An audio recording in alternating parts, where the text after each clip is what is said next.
A lot of manufacturing companies still rely on the quality of rigid production processes and evaluate the quality of products at the end of the line.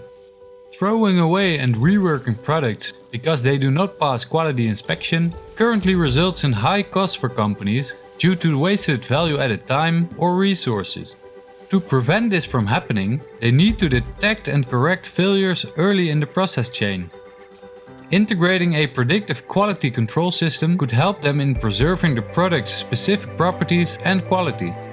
We at Fraunhofer Project Center can work with you to address the challenges and drive innovation within your organization.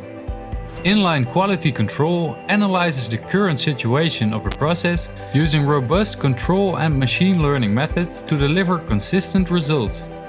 It learns the effect that parameter changes have on the product from simulations and gathered data. It manipulates the parameters to control the quality of the products.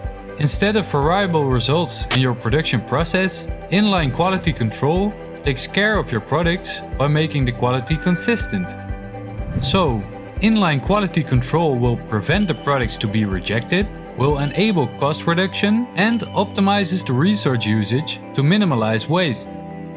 If you wish to know more about how inline quality control can be useful to your manufacturing setup, speak to Fraunhofer Project Center and we can explore this together.